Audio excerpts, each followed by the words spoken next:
Waktu kita ngebuat Hegar Mana ini, konsep kita adalah sebuah apartemen yang benar-benar fokus on ditinggalin gitu, bukan investment. Oke. Ya, banyaknya di apartemen di Bandung itu kan konsepnya lebih untuk investment, Yeah. disewain lagi, return gitu.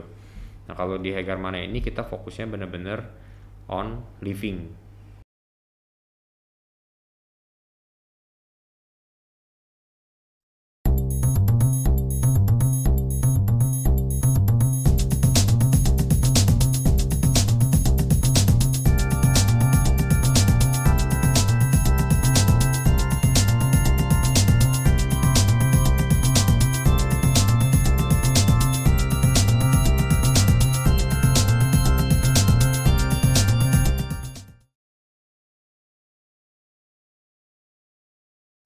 Ada people, hari ini kita bertemu lagi. Hari ini tamu kita spesial sekali karena kita akan ngobrol sama project termewah yang ada di Kota Bandung, project apartemen. Dan hari ini bersyukur banget ada tamunya yang luar biasa yang masih muda. Apa kabar Bapak Yohanes? Baik Ko Andi. Ya, kenalkan ini Pak Yohanes. Lu di Harga Mana apa bro? MD ya? Marketing Director ya? Dulu marketing director. Sekarang? Ya sampai sekarang sih. Nah, jadi pas ya kalau kita pengen tahu teman-teman tentang Harga Mana, kita bisa ngobrol langsung sama yang ngerti. Boleh. Tapi sebelum itu bro, sebelum kita masuk ke project ya, gue pengen tahu dong biar teman-teman Arebi tahu. Ini kan masih muda nih, tapi udah running project. Ini project udah ngomong teh kali kok ya? Udah berapa tahun ya?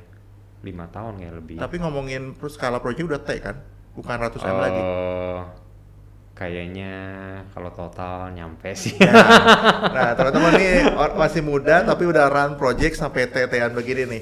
Bro, sebelum lu masuk ke sini lu kuliah bagian apa sih bro? Dulu kuliah bagian marketing sama finance. Oh emang anak marketing. Oh oke. Marketing dan finance. Kayaknya nyari yang paling gampang waktu itu. Oh gitu ya. Yang nggak banyak hitungan. Yang nggak banyak hitungan. Lu balik ke Bandung lagi tahun kapan bro? Waktu itu balik tahun 2009. Jadi setelah lulus langsung balik sih ke Bandung. 2009 berarti pas properti lagi rame-ramenya dong? Lagi mulai ngerangkak tuh. Iya. Ya pas lagi udah mulai tinggi sih. Waktu itu orang beli dulu satu orang bisa beli KPR berapa banyak kan? Iya.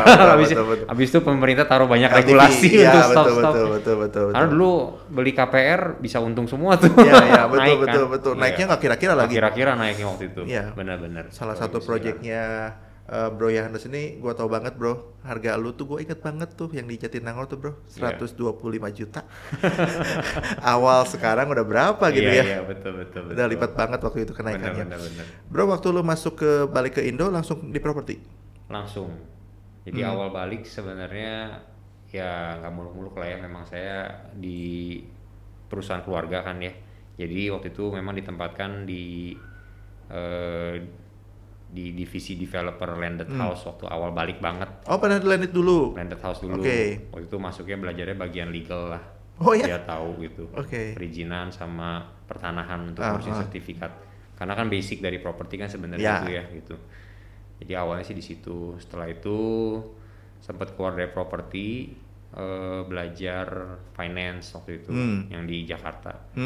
Di Cipta Dana waktu itu kan belajar jadi waktu itu di corporate finance untuk ngebantuin perusahaan yang misalnya mau IPO, mau go public kayak gitu. Okay. Waktu itu belajar mungkin setahunan kali ya.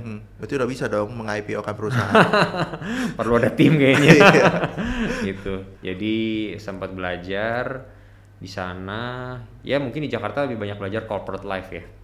Gitu kan kalau perusahaan keluarga kan mungkin nggak terlalu strict corporate life-nya. Tapi kalau Jakarta kan ya harus clock in clock out terus. Oh sempat jalanin itu juga ya? Iya pasti dong gitu.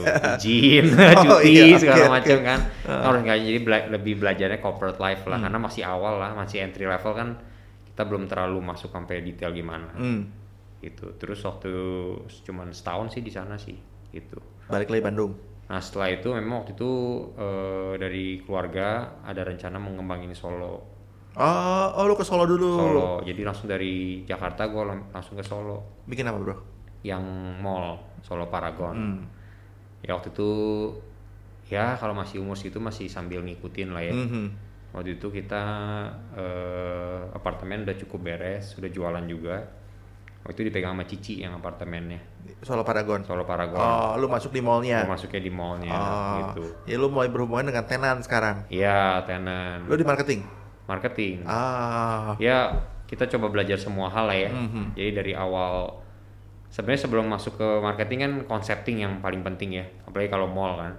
Kalau konsep kita bener, cocok. Tenancy mixnya, terus nge-layoutnya, flow, kita kan mikirin flow konsumen, gimana biar nyaman dan lain-lain. Nah jualannya pasti lebih gampang. Berarti lu datang tuh mall itu belum ada kan? Belum. Masih lagi bikin konsep. Tapi apartemennya udah datang duluan. Apartemennya udah mulai on progress. Ini hebat nih teman-teman. Saya tahu persis lokasinya di mana. Itu kan project yang kemarin mah nggak laku gitu kan? Iya. Tapi sejak kedatangan Bro Yohanes dan tim udah selesai sekarang teman-teman. Kalau masuk ke sana kayaknya salah satu mall yang rame di Solo itu ya. Betul. Namanya boleh disebut nggak? Boleh. Solo Paragon teman-teman. Solo Paragon. Ini teman-teman ke sana pokoknya rame banget ya. Nah, lu di sana berapa tahun? Di sana hampir 3-4 tahun ya. Oh bener-bener dari ketemu tenan-tenan dan segala macam ini udah ngikutin ya? Betul. Bolak-balik Jakarta sih, karena kan tenannya mungkin 80% dari Jakarta. Karena kan kita ngejar national brand ya waktu itu. Gitu. Kesulitannya gimana bro? Waktu lu di Ciptadana kan lu perusahaan udah settle nih, lu tinggal jalanin. Yang mau IPO dan segala macam. Ini kan lu dari konsep. Nah gimana bro, tantangan di masa ini? Di Ciptadana atau di yang Solo? Boleh deh, tantangan Ciptadana apa buat lu? Kalau Ciptadana sih mungkin lebih belajar ini ya, bukan tantangan sih, lebih belajar lah ya. Karena gue nikmatin prosesnya lah. Waktu itu sih lebih belajar kayak sosialisasi sama coworkers kayak gitu loh. Terus ya karena kan sepantaran ya, asik juga sih. Banyak anak muda di Ciptadana? Anak muda gitu. Ya paling di atas gua 2-3 tahun gitu. Tapi kayaknya waktu itu gua yang paling muda sih. Junior. Karena kan baru umur segitu baru fresh grad lah gitu. Jadi cukup fun sih. Kalau challenge-nya sih mungkin ngobrol sama bos ya. Maksudnya kita meeting. Kalau jangan sampai ada yang salah gitu. Kalau salah kan nggak enak juga ya. Dimarahin juga pernah. Pernah juga? Pernah. Salah apa? Salah ya pernah misalnya salah kirim email, harusnya ini confidential, cuman kirim ke tim, kirim ke klien gitu pernah. Itu gimana dong? Fatal dong? Iya, sampai bosnya cukup marah. Gitu. Seru juga ya? Iya, kayak gitu-gitulah. Lebih belajarnya lebih ke arah corporate life lah. Cuman ya waktu zaman itu memang belum banyak kayak startup gitu. Zaman itu kan orang lulus kuliah tuh pilihannya banyaknya banks pasti, finance gitu banyaknya kan. Jarang orang starting baru gitu. Gitu sih. Gitu. Kalau di mall tantangan lu apa? Kalau di mall sih tantangannya mempelajari secara keseluruhan ya. Kalau dulu kan kerja kan ya cuma job desk aja kan. Kalau mall kan dikasih freedom untuk kita bisa, walaupun ada tanggung jawabnya, tapi kita dikasih freedom untuk bisa belajar banyak. Cuman kalau dalam marketing ya mungkin tantangannya, itu kan kita ngebawa nama Solo ya, kota apalah dulu kan kecil lah, maksudnya nggak dianggap. Pak Jokowi juga belum jadi presiden waktu itu. Oh iya, belum ya. Belum. Sekarang semua orang masih jadi wali Solo. kota, iya. Jadi waktu kita present ke mereka, mau nggak buka di Solo gitu. Jadi dari a lot of brands masih belum terlalu ngelirik lah gitu. Nah itu cara kita meyakinkan untuk mereka masuk ke Solo. Cuman mungkin challenge yang paling berat adalah concepting. Karena mungkin dari shareholder kan pinginnya traditional ya, kayak ITC kecil-kecil. Konsep awalnya itu. Dari arsitek awalnya, dari shareholder konsep awalnya seperti itu. Karena waktu itu mall belum ada. Karena waktu itu memang mall kan belum terlalu banyak, dan yang udah lagi naik belum? Di Solo waktu itu baru satu ya kayaknya. Solo Square belum? Solo Square ya. Solo Square? Iya betul. Itu pun kurang laku gitu. Dia udah jadi? Udah jadi. Yang udah laku adalah Solo Grand Mall. Itu kita juga, konsepnya ITC kan. Iya betul. Jadi waktu itu mau bangun mall agak lumayan challenging. Ditentang juga karena kan konsepnya nggak beresiko lah gitu. Udah ada kok yang mau bikin mall, tapi kan nggak terlalu bagus lah pada waktu itu ya gitu. Jadi ya challenge bagaimana kita harus percaya kepada sebuah visi lah ya, konsep gitu yang kita yakin bahwa ini bisa hidup gitu. Dan yang mixed use kayaknya lu doang ya? Waktu itu yang awal lu ya? Iya kita. Lu kan? Kita. Yang ada apartemen, ada ininya ya? Betul. Ada yang si Solo Square nggak ada? Solo Square nggak ada kan? Nggak ada. Apartemen, hotel, super block lah kita sebutnya waktu itu ya. Oh lu hotel ada juga ya? Ada hotel. Iya Haris ada ya? ballroomnya. Itu okay. managed by Haris tapi tetap brandnya mah Solo Paragon. Gitu. Berarti challenge yang paling terbesar tuh meyakinkan shareholder bahwa konsep mall tuh. Iya. Dan tentunya terbukti kan sampai sekarang kan. Iya. Kalau masih ITC kan, ya nggak tahu ceritanya sekarang gimana betul, gitu. Betul. Gitu. Nah, bro, lu masih ngikutin nggak waktu pandemik ini 2 tahun ini mall lu meskipun lu dari Bandung ya? Iya. Itu sampai tahun kapan sih? Apanya nih sampai tahun kapan? Di Solo Paragon sampai tahun berapa ya? Mungkin 14-an kali ya. 14 ya. 13-14. Nah, lu masih ngikutin waktu pandemi kan mall biasanya kena. Lu kena nggak di sana? Ada sih, cuman Solo Paragon salah satu mall yang cukup survive gitu. Karena ya mungkin biasa di area region gitu, regional lah ya. Kita nggak sebut metropolitan gitu. Orang lebih nggak takut ya. Biasa ya. Iya, nggak ada COVID di sana ya. Jadi lebih nyantai gitu dan orang masih datang gitu.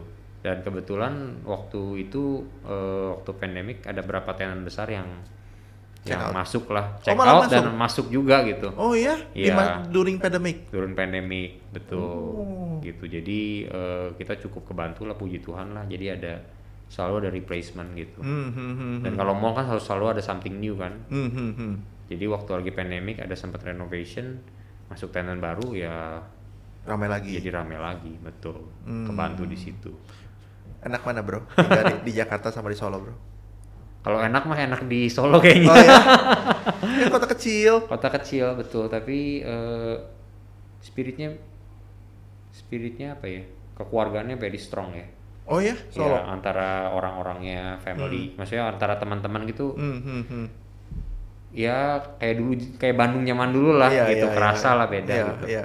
Jadi ngumpulnya, komunitasnya dapat sih waktu itu. Beda dengan Jakarta ya tempat lu ya. Udah saling masing-masing. Iya benar. Dari Jakarta lu ke Solo, and then lu ke Bandung. Habis atau itu merit kan, terus ke Bandung. Gitu. Di Bandung lu running project? Waktu itu awal-awal di Bandung transisi yang Galeri Cimbuli 3. Apartemen itu. Untuk jualan ya gitu. Di marketing lagi? Marketing. Oh berarti lu udah mulai ke marketingan. Marketing terus. Finance cuma satu gitu kan? Finance cuma satu, iya. Oke. Gitu. Habis itu lu mulai masuk ke? Habis Galeri Cimbuli 3 beres, kita mulai concepting tuh buat Hegarmana Residence. Gitu. Bro, gua mau nanya sekarang udah masuk ke Hegarmana Residence.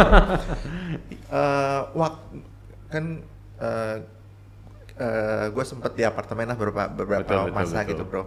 Waktu Hegarmana keluar kan, lu nembaknya bener-bener yang high end. Bener-bener high end. Iya. Ya menurut gue sih, masa sih? Di Bandung lagi ya? Iya, di Bandung yang high end gitu. Dan lu juga waktu ngeluarin Hegarmana kan, menurut gue di masa apartemen agak berakhir. Agak mulai surut. Iya kan, betul ya, setuju ya? Betul, setuju. Iya kan? Nah, apa sih di pikiran lu gitu membuatnya yang high end? Tadi gue tertarik sama kata-kata dia tuh. Seorang developer, seorang entrepreneur harus stay strong sama vision dong, bener nggak? Betul. Ya bagi orang lain ya mungkin nggak mungkin, betul. Tapi ya itulah developer. Betul. Nah kenapa lu mikirin ini? Kan lu mulai dari konsep awal kan ini kan? Betul. Karena waktu itu memang kita lihat pertama di Bandung belum ada, jadi ada opportunity pasti gitu, new product kan. Karena waktu itu apartemen yang lain udah mulai slow down kan katanya. Iya, setuju. Jadi kalau kita buat mungkin konsep yang sama, ya nilainya juga nggak bakal bisa ini. Mungkin kita jualan bisa lebih cepat mungkin gitu ya. Tapi mungkin nilainya nggak terlalu, value-nya nggak terlalu tinggi. Dan sebagai developer tuh kita kan ngelihat bukan hanya produknya sendiri, tapi tanahnya juga. Nah produk sama tanahnya itu harus match gitu, maximize gitu. Tanahnya semaksimal kenapa? Mungkin. Nah kita lihat waktu ini tanah ini kan di Hegarmana. Oh prime menurut lu? Prime. Oke. Sangat prime, dan kita lihat komunitas daerah sana pun yang tinggal juga bukan orang sembarangan gitu. Orang-orang yang punya Bandung lah di Hegarmana gitu. Iya, orang kaya lama Bandung pasti di situ ya. Nah, jadi waktu kita mikirin apalagi orang Bandung kan sukanya kalau mau beli rumah tuh cari yang dekat-dekat. Ya bisa buat family-nya dan lain-lain. Ya jadi salah satu captive marketnya kan pasti daerah-daerah situ. Ya ibaratnya orang Bandung Utara pinginnya di Bandung Utara gitu kan. Betul. Selatan udah pinginnya di selatan gitu. Jadi kita harus bikin captive market orang Bandung Utara. Dan Bandung Utara kan terkenal mungkin orang-orangnya juga agak upscale. Jadi kita coba buat sebuah konsep apartemen, ibaratnya sebuah apartemen yang kita sebut kayak lebih next level apartemen buat di Bandung khususnya ya. Nah jadilah konsep si Hegarmana Residensi. Berarti dari awal emang ini mah buat high end.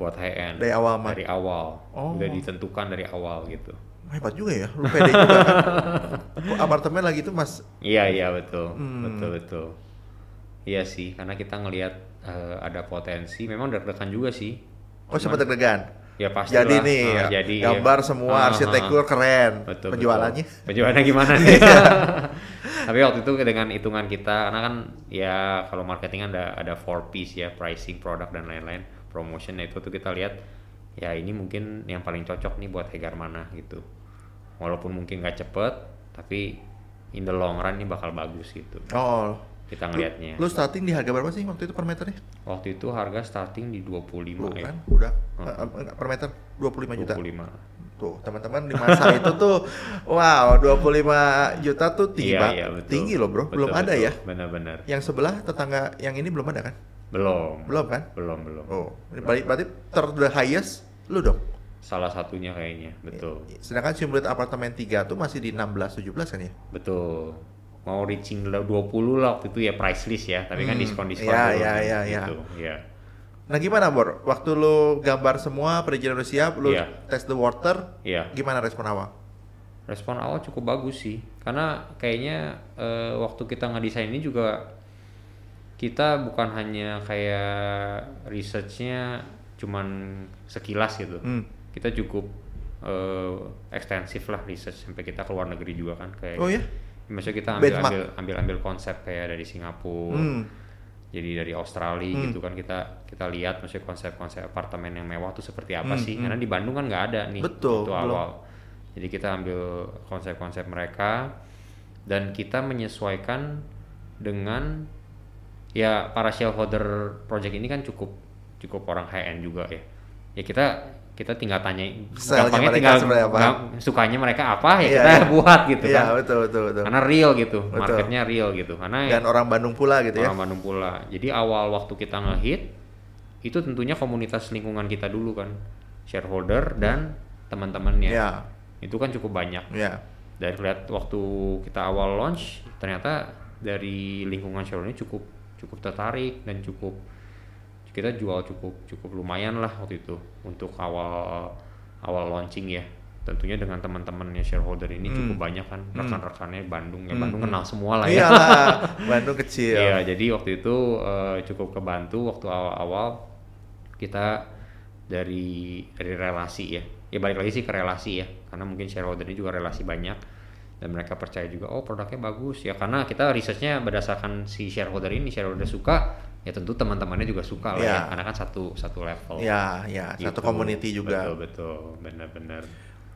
Sesudah lingkaran shareholder kan pasti habis dong. Betul. Lingkaran shareholder tidak bisa memenuhi semua unit dong. Betul. Lu mulai lempar ke market dong. Betul. Ada rejection nggak?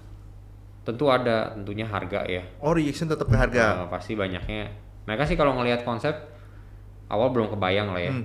Tapi kalau udah ngeliat harga kayak kenapa nih harganya kok beda sendiri di Bandung? Iya, paling mahal terus kenapa bisa gini? Jadi untuk ada struggle-nya juga, tapi ada juga orang yang ngelihat ini sesuatu yang beda gitu. Makanya kita waktu itu kita buat 3D segala macam untuk meyakinkan mereka nanti ini bayangannya seperti ini gitu.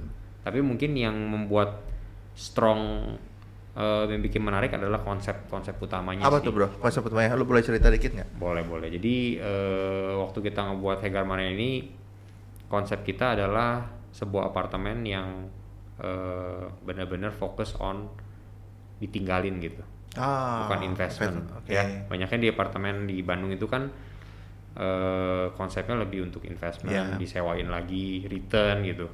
Nah kalau di Hegarmana ini kita fokusnya benar-benar on living. Makanya waktu kita sebut konsep kita Hegarmana Living. Oh. Ada 5 ya, space, resort, nature, relax, sama privacy. Apa tuh bro? Ada 5 konsep gitu. Boleh ceritain nggak bro? Itu menarik nih. Jadi konsep pertama space. Jadi kalau kita bandingin sama apartemen lain, jadi selalu kita ada perbandingannya nih gitu. Bandingin apartemen lain di Bandung itu waktu itu ukuran apartemen, ukuran paling banyak studio 30, itu majority. Yes. 2 bedroomnya dikit-dikit cuma di pojok-pojok gitu. Karena yang paling ramai studio. Bener. Nah di sini kita benar-benar bikin spacious, karena yang salah satu kendala orang tinggal di apartemen adalah nggak nyaman, kecil, paling bisa stay-nya setahun, habis itu pindah lagi. Nah kita mau ciptain sebuah apartemen yang spacious, jadi benar-benar orang tinggal tuh bisa nyaman seperti layaknya di rumah gitu. Makanya kita bikin paling kecil itu 78 square meters yang tipe Onyx. 2 bedroom. 2 bedroom. Jadi udah nggak main studio kan? Nggak main studio. Itu juga salah satu yang kayak di Bandung pertama kayaknya nggak ada yang buat. Karena bro, studio yang paling cepet gampang dijual. Betul. 2 kamar menurut gua waktu 4 jam itu kayaknya sampai hari ini juga kayaknya berat. Betul. Jadi waktu itu juga konsep yang agak beda lah waktu itu. Karena semua orang bikinnya studio, kalau kita bikinnya 2 bedroom karena kita fokusnya ke livable itu. Dan 78 paling kecil. 78 square meters. Itu SG. Wow. Iya, semi gross. Jadi itu waktu itu paling kecilnya itu. Pertama space, terus kedua konsep resort. Jadi kalau biasa kan orang konsep apartemen lebih untuk apa ya? Untuk tinggal aja, buat tidur pergi. Iya, karena ngejarnya lokasi yang bagus, deket kemana-mana. Ibaratnya di apartemen buat tidur aja. Nah kalau kita pengen nyiptain sebuah konsep apartemen yang orang bisa nikmatin di apartemennya sendiri gitu. Nah itu juga jarang terjadi gitu. Kalau orang fokusnya kalau di Bandung itu apartemen tuh hanya untuk kayak rumah burung lah ya. Masuk keluar gitu. Kalau kita benar-benar orang bisa nikmatin. Jadi konsep resort. Terus tentu resort yang didukung dengan facilitiesnya ya. Nomor 1 spacious, kedua resort. Space, resort, nature, 3. Nature itu kita fokusnya kepada apartemen di Bandung kan biasanya ya udah nggak ada nature-nya lah, nggak ada area terbukanya dikit gitu ya. Itu aja bangunan konkret jungle gitu. Nah di sini kita kasih roof garden. Oh ada roof garden lu ya di atas? Ada. Terus kita kasih jogging tracknya juga bukan kecil, besar gitu. Terus area outdoornya juga banyak gitu. Jadi nah itu kita konsep, karena kita lihat Bandung kan nature-nya kuat. Jadi kita perlu agak meningkatkan gitu untuk nature-nya, space, resort, nature. Terus konsep relax. Nah relax ini yang sama tadi konsep biasa orang tuh apartemen buat orang yang super busy gitu. Sibuk, keluar masuk. Nah di sini kita bikin ciptain apartemen yang orang bisa relax, bisa nikmatin. Kayak rumah kan orang pulang tuh nyaman, recharge gitu loh. Kalau apartemen kesannya kan yaudahlah yang penting bisa cepet lagi. Betul. Jadi space, resort, nature, relax, sama terakhir privacy. Nah ini yang biasa orang suka nggak mau tinggal di apartemen, nggak ada privasinya katanya. Sebelah ada tetangga apa segala macam. Nah kita coba buat sebuah apartemen yang memiliki privacy, tentunya dengan yang konsep private live. Gitu. Jadi orang kalau nggak mau ketemu siapa-siapa ya bisa gitu. Tapi nggak semua kan di luar. Nggak semua. Tapi ada yang private live. Tapi kita juga buat satu lantai itu cuman hanya 13 unit. Kalau yang apartemen itu bisa 20, 30 unit, 40 malahan gitu kan. Itu kan privasinya pasti nggak terlalu nyaman lah gitu. Kita nggak terlalu kenal. Nah kalau ini cuman 13 unit tuh lebih private lah gitu kesannya. Nah makanya kita buat juga ada private lobby-nya. Semua fasilitas harus booking gitu, harus jadi kita pakai itu benar-benar eksklusif gitu buat kita. Itu juga jadi satu keunggulan gitu. Orang kalau sekarang ya gara-gara pandemi kita buat swimming pool kan by booking, satu tenant only gitu. Jadi mereka maksudnya yang bisa pakai swimming hanya satu tenant? Oh ya? Iya. Tapi itu malah jadi salah satu keunggulan. Banyak orang terakhir gara pandemik beli gara-gara mereka ngeliat wah enak ya kayak punya swimming pool private nih, saya punya sendiri gitu. Karena kan saya karena kalau orang ini mereka pinginnya private ya, nggak mau nyampur gitu. Bener-bener sampai nggak ada orang lain. Wow. Kayak movie room itu juga kan private gitu. Satu tenant only per slot itu kan gitu. Jadi kita embed lah semuanya ke konsep privacy gitu. Tentunya privacy juga kita dukung dengan banyak security layer ya. Jadi orang dari parking nggak bisa langsung ke atas, nggak bisa langsung ke lobby, harus ke security dulu. Tapinya buat penghuni kita buat gampang dengan konsep access card, one card access. Jadi banyak dari mau ke fasilitas, mau kemana dia pakai satu kartu aja, nyaman gitu. Terus di pintu juga dia kalau nggak mau bawa kunci juga nggak apa-apa. Dia cuma bawa kartu akses satu, nanti pintu mereka bisa pakai pin code. Iya. Kita kan konsep pintunya semua udah pakai yang Yale Smart Lock gitu. Jadi konsep-konsep itu yang membuat si Egarmana ini menjadi sebuah development yang cukup unik lah gitu, di Bandung. Dan tentunya dengan keunikan ini yang meningkatkan value apartemen itu. Total berapa unit bro? Totalnya 380. Hari ini sudah sold? Hari ini sekitar 70%. Ya cukup kalau buat apartemen zaman sekarang gitu ya udah oke lah. Oke banget bro. Udah okay. Dan ada catatan kedua, harga lu kan yang high end. Iya, premium. Iya, premium 70% is amazing man. Iya nggak? Gitu. Nah bro, gue mau nanya dikit nih, kan udah jadi kan? Lu ada tower A, tower B ya bro? Betul. Udah jadi dua-duanya kan? Dua-duanya udah jadi. Jadi sekarang udah nggak usah takut nggak akan dibangun, nggak ada kan? Legalitas juga udah split semua. Udah split semua? Udah split semua. Oh berarti SLF semua udah keluar dong? Udah aman semua dong. Udah aman. Ya jadi kalau mau di sekolah, mau di sekolahin juga bisa gitu bisa, ya? Bisa. Oke, teman-teman secara legalitas juga kalau teman-teman ngikutin kan nggak semua apartemen secara legalitas secure, even udah jadi bangunan bro. Bener nggak? Udah jadi bangunan belum tentu sertifikatnya bisa keluar. Yang lu udah beres semua ya bro? Udah beres semua. Dari 70% yang beli bro, yang tinggal berapa banyak bro? Kurang lebih yang move in itu hampir mungkin mereka sebutnya move in ya, tapi belum tentu mereka tinggal tiap hari di situ. Itu sekitar mungkin 80%-an. Oh, terwujud dong. 70-80. Konsep lu living benar-benar terwujud dong, bukan hanya orang gua tinggal, beli, udah gitu gua. Iya, betul. Walaupun orang nggak semuanya stay daily di sana ya. Tapi setidaknya weekend atau mungkin waktu mereka keluar kota, keluar negeri, pas balik mereka tinggal di situ. Lu pasti punya datanya dong. Pembelinya banyak orang mana, bro? Bandung. Masa? Bandung. High end loh? Iya. 99% lah. 99%? Iya. Masa? Yang Jakarta hitungan satu tangan kayaknya. Oh iya? Iya, dikit banget. Mereka nggak shock dengan harga lu ya ketika udah jadi begini ya? Harga lu sekarang udah berapa? Udah lebih dari 25 dong? Udah lebih. Cuman kan karena sekarang kan banyak insentif ya. Jadi kita kebantu lah. Maksudnya harganya jadi masih bisa match gitu dengan kondisi sekarang gitu. Wow, 99%. Iya. Ini datanya mengerikan bro, karena menurut gua jarang ya. Biasanya kan kalau malah yang investor apartemen-apartemen yang lebih kecil banyak investor luar. Betul. Itu yang gua mau bilang. Bener. Iya kan? Kalau yang ini malah nggak ada. Dikit banget. Kalau ada pun pasti mereka ada hubungan sama Bandung. Kayaknya yang benar-benar pure nggak ada hubungan sama Bandung cuma satu kayaknya. Bener-bener gitu. Dari sekian banyak cuma satu. Kayaknya feeling saya mah.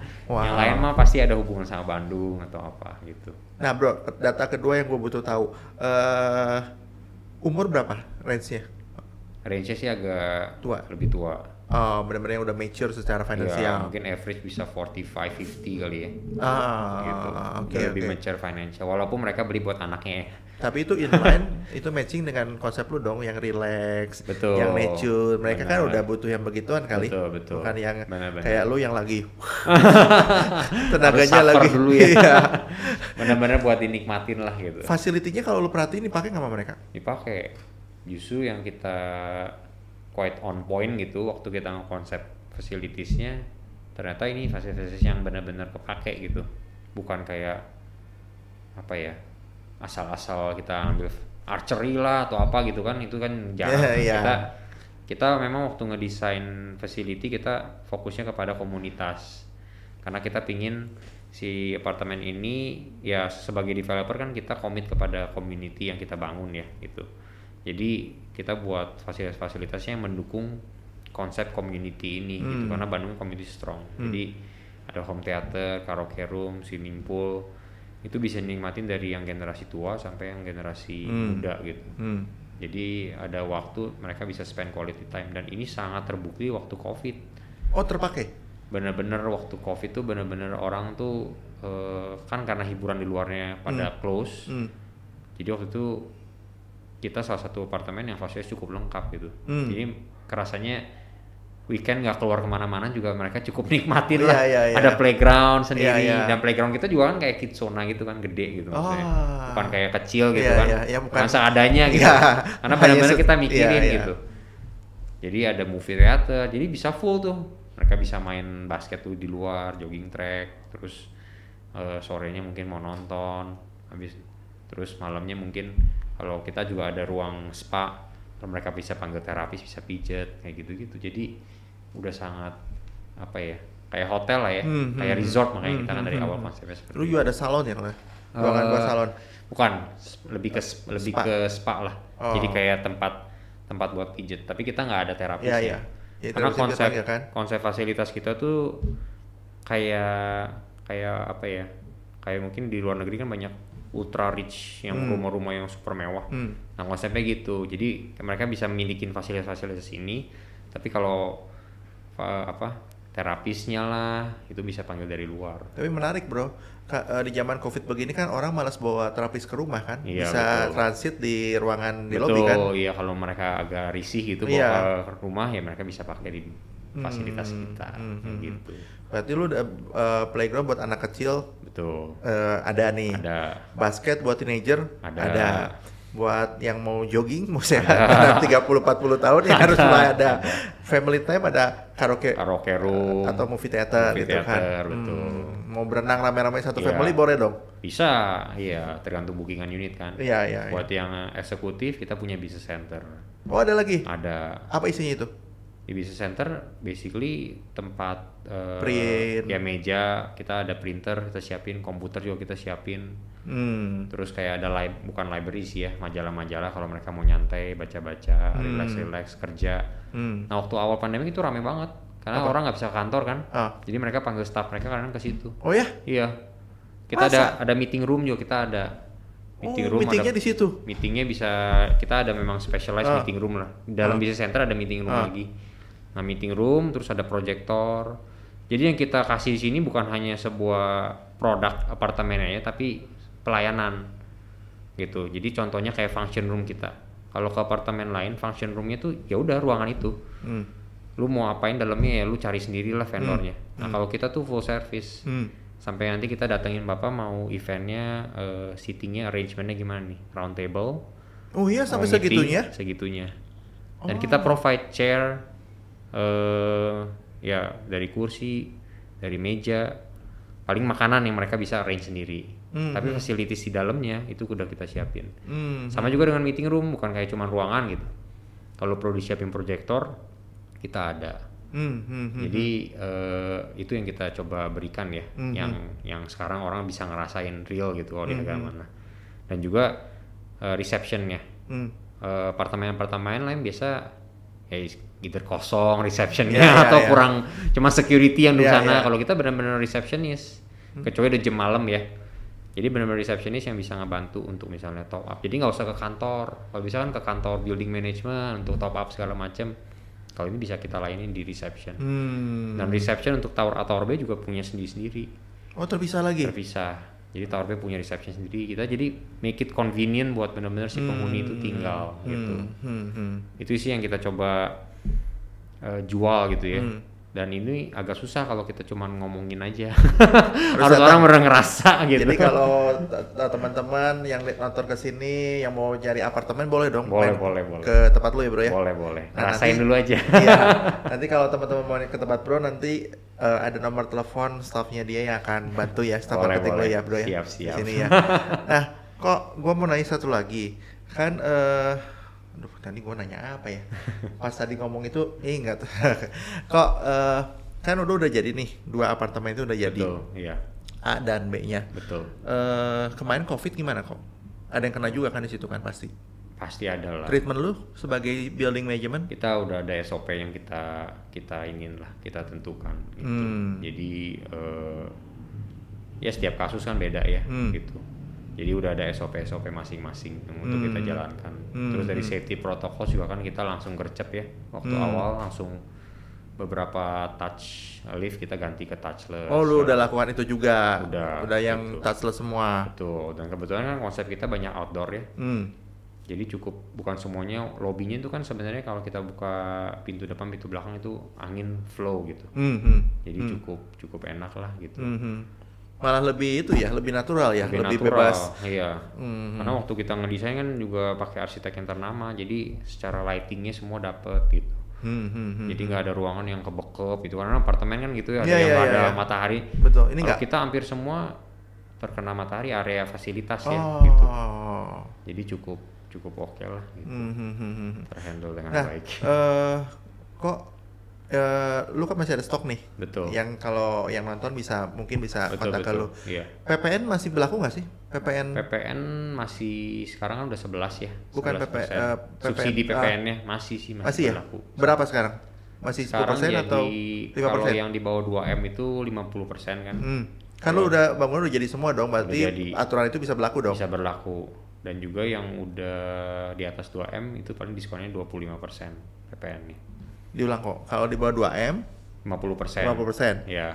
Kalau di atas 2M 25% diskon PPN. Gitu. Oke. Jadi lumayan menghemat lah ya. Lumayan, tapi harus serah terima dan lunas sebelum September gitu. Tapi secara unit mah lu mau serah terima besok juga bisa kan? Bisa, asal bayar ya. asal lunas. Asal bayar dulu. Kalau nggak bayar ya nggak bisa ya. Nggak bisa serah terima. Gitu. Bro, itu secara facility lu udah sampaikan, secara lokasi juga bagi teman-teman yang belum tahu, yang tadi Ko Yohanes sudah ngomong, Hegamana tuh one of daerah elite yang Kota Bandung. Betul, gitu ya. Iya. Orang kaya lama pasti ada stay di sana gitu. Betul. Nah, dan ini bisa ada di situ, bro. Gua mikirnya lu hebat juga ya. Bisa bikin waktu ngebangun kan nggak gampang, kayaknya sekitar situ kan pasti ada komplain juga kan, bro. Community-nya ya. Ada ya? Iya, pasti ada lah. Dan hari ini udah kayaknya paling mewah apartemen di Bandung, salah satunya lu kan? Iya, Hegamana. Nah, bro tahu nggak, bro? Siapa yang ngedevelopnya, bro? Nah, grupnya, ini bro, cukup unik lah developmentnya. Jadi kita adalah gabungan antara beberapa property developer di Bandung. Oh, nggak hanya satu? Iya, nggak hanya satu. Mungkin 3 yang kita bisa, 3 yang besar lah ya. Bandung Intigraha, yang grup BTC, Setiabudi dan lain-lain. Mana aja, bro? Bandung Intigraha, BTC, Majesty, Setiabudi, Galeri Cimbuli 1, 2, 3. Itu kan BIG semuanya. Pinewood ya. Pinewood juga, Jatinangor, Jatos, bener. Terus kedua Istana Group. Mungkin udah pada tahu lah ya. Istana Group. Proyeknya di mana-mana. Ya, BC, Istana Sudirman, Istana Regency. Iya, betul. Dulu sempat Istana Plaza gitu kan. Budi Indah. Iya, betul. Jadi cukup well known lah. Terus yang ketiga Taman Kopo. Orang Bandung juga pasti tahu lah. Iya. Jadi sebenarnya ini proyek kebersamaan sih, jadi kita bareng-bareng ngedevelop yang cukup menyenangkan ya, karena ini kita develop sesuatu yang akan jadi rumah kita sendiri gitu. Misalnya orang didevelop untuk dijual, kalau ini memang mereka ya menikmatin fasilitiesnya gitu. Jadi beda ya kalau kita beli rumah contohnya yang dibangun benar-benar untuk ditinggal sama dibangun yang untuk dijual, itu kan pasti beda total gitu. Jadi bisa bayangin kalau kita beli di Hegamana itu kayak beli sesuatu produk yang tailor made untuk benar-benar ditinggal gitu. Makanya orang sangat nyaman lah kalau di Hegamana itu gitu. Kurang lebih gitu. Nah, bro, gue agak mundur sedikit, bro.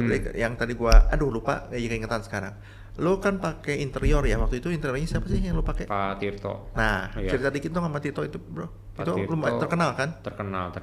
Pak Tirto juga udah ngikut lama ya. Jadi memang yang develop project ini adalah rekan-rekanan yang udah ngikutin lama, karena kan untuk flow of worknya biar bukan lebih gampang sih, tapi lebih nyaman lah untuk kita bisa komunikasi. Tentunya kalau komunikasi lebih baik kan kita bisa menciptakan sesuatu yang lebih bagus juga gitu. Jadi Pak Tirto juga udah pernah ngikutin kita waktu di Setiabudi, Galeri Cimbuluit 1. Oh, itu dia sama? Itu dia yang develop, maksudnya interiornya gitu, konsepnya. Nah, kalau untuk konsep waktu kita ngebikin Hegamana ini, kita pinginnya orang dapat nuansanya tuh kayak zaman-zaman dulu kan Hegamana tuh terkenalnya serene gitu ya. Kayak anteng gitu. Nuansanya gitu ya. Zen gitu loh. Kesannya kayak aduh nyaman gitu, peaceful gitu. Nah, kita juga agak coba mengincorporate si konsep-konsep ini ke dalam interior kita. Dengan bahan-bahan natural. Kan rumah-rumah Hegamana terkenal gitu. Bukan kayak Roman gitu kan, beda. Lebih kayu-kayu gitu ya. Lebih humble gitu. Lebih soft, calm gitu. Nah, itu juga Hegamana kita masuk konsep-konsep itu. Makanya kita ada Zen Garden, terus semua pakai natural finish kayak kayu, warnanya natural. Karena biar itunya dapat ya. Biar dapat vibe-nya dapat. Sesuai dengan lingkungannya juga. Iya, betul. Dan itu saya lihat ya orang Bandung cukup timeless ya itu ya. Desainnya bukan kayak cepat bosen, bukan konsep desain glamour atau art deco gitu. Iya. Karena sekali lagi kita bukan ciptain sebuah hotel gitu ya. Kita ciptain sebuah rumah tinggal. Dan rumah tinggal itu orang harus tiap hari ke sana nggak bosen, nyaman dengan gitu. Kalau kita buat terlalu glamour, beda lah ya, feel-nya beda gitu. Iya. Keren tapi nggak kalau tiap hari kadang-kadang aku jadi gini. Iya betul. Masuk tuh, ya coba nanti kalau pas masuk orang biasanya kita ada berapa buyer. Tuh udah diundang lagi. Ada berapa buyer datang, langsung dia ngomong, kok beda gitu feel-nya ya, dia bilang di sini kayak enak gitu dia bilang. Nah mungkin ya itu yang salah satu yang kita ciptain gitu dengan konsep-konsep naturalnya. Terus ada lagunya. Zen juga. Iya. Oh ya. Kita kasih soft music juga. Ada wangi-wanginya? Ada wangi-wanginya ada juga. Benar-benar. Jadi orang itu lu pakai semua ya. Kita pikirin sampai situ, sampai sedetail itu kita benar-benar pikirin buat Hegarmana. Oke, menarik. Nah teman-teman, tadi udah diceritain kan developernya 3 gabungan developer gede di Bandung, BIG, Istana Group sama Taman Kopo. Ya teman-teman bisa browsing, searching lah, ketemulah mereka gitu kan. Tadi Pak Tirto untuk interior juga udah disebutkan juga. Betul, gitu kan. Produknya udah jadi. Jadi mau apa ini compare ya? Betul. Nggak ada yang ditakutin lagi, udah jadi semua. Betul. Bro, lu ada itu nggak apa ya? Ada interior nggak di dalamnya? Kalau interior biasanya kita kosongan. Karena sesuai dengan selera ya? Iya, sesuai dengan selera. Tapi sekarang kita kita cukup banyak, bukan show unit juga sih, karena kan kita bukan tahap jualan kayak ini ya. Jadi lebih kayak udah unit yang ready lah, move in ready gitu, udah ready to move in units. Itu ada beberapa yang kita udah siapin, karena banyak orang sekarang pingin masuk langsung tinggal. Jadi mereka mau skip lah part nyari interior, bahan-bahan itu udah kita yang lakuin semua. Tapi kita juga nggak charge premium buat itu. Kita charge ya sesuai dengan harga interiornya apa, kita charge kepada tenant. Jadi maksudnya lu ada beberapa rumah yang udah lu bikinin biar move in-nya langsung lebih cepat. Betul. Tapi nggak semua kan? Nggak semua, berapa unit kita udah. Jadi kalau buat rekan-rekan yang pingin langsung move in atau ada klien yang pingin langsung tinggal, itu bisa beli unit yang itu. Gitu. Nah bro, penutupnya last piece lo, ada program apa nggak di marketing? Program ya?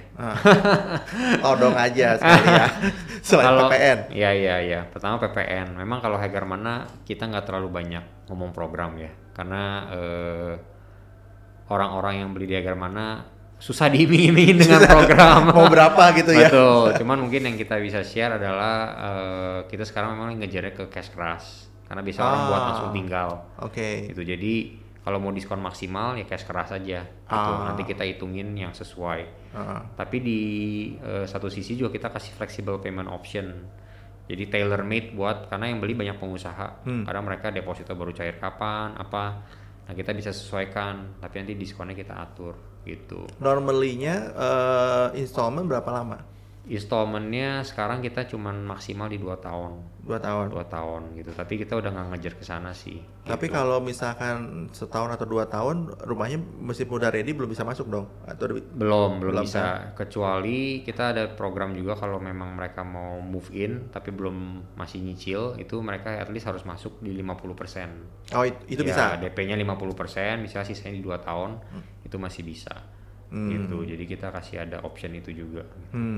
Cuman kalau mau diskon maksimal ngejar subsidi PPN juga, karena kan di Hegarmana harganya udah MM-an, maksudnya 1-2% juga cukup besar gitu maksud saya. Iya, betul. Jadi kalau mau ngejar maksimum diskon terus subsidi PPN ya harus ngejarnya ke sebelum September ini. Gitu. Karena itu savingnya cukup besar gitu. Kalau kita ngomong 2,5% dari 2 2M aja udah 40-50 juta. Iya. Jadi udah nilai yang signifikan betul, lah gitu. Betul. Dan jadi kalau misalkan mau begitu berarti nggak ada pilihan, cepat telepon di bawah nomor di bawah ini supaya bisa feel tadi ya, datang dengerin musik zen, cium wangi apa bro di sana? Betul. wangi zen tuh kayak apa sih bro? Nggak tahu juga. Wangi-wangian kayak gitu lagi ya bro ya. Iya. Nah, kurang lebih teman-teman pembicaraan kita hari ini dengan Pak Yohanes dari Harga Mana Residen sampai sekian. Nanti kita akan berjumpa di episode berikutnya. Salam kolaborasi.